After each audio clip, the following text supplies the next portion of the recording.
তিতিক্ষা আমরা ত্যাগ দিতে পারি না, শুধু দুনিয়ার জন্য ছুটে বেড়াচ্ছি।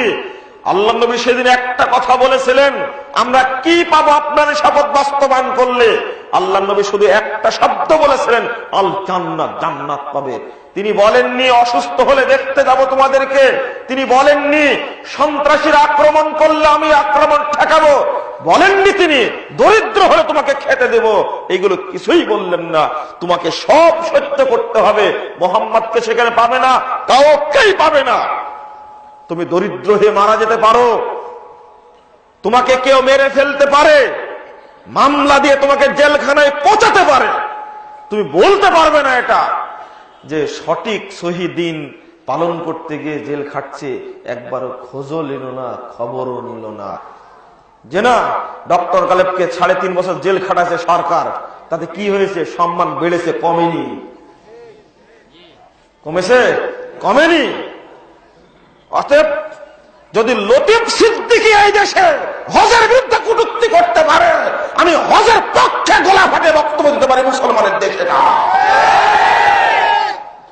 এই কথা বলবে, কথা বলার সুযোগ নেই। তুমি পোষা বস্তা মোতা গণতন্ত্রের পক্ষে কথা বলতে পারো, জাতীয়তাবাদের পক্ষে কথা বলতে পারো, আমি আল্লাহর পক্ষে থেকে নাজিল হওয়া ইসলামের পক্ষে কথা বলতে পারবো না?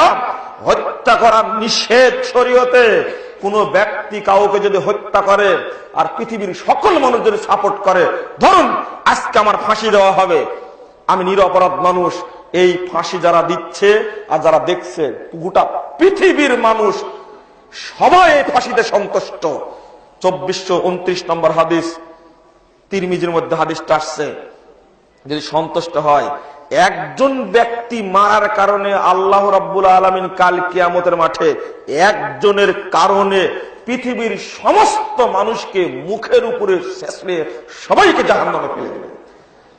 প্রাণ হত্যা করা এত বড় অপরাধ, দেদারসে পড়ছে ভাই।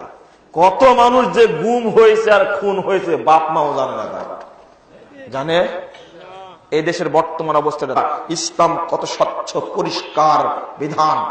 এবার আপনাদের বলি, দাওয়াতি কাজ করতে যাবেন, আপোষহীন ভাবে দাওয়াতি কাজ করতে হবে।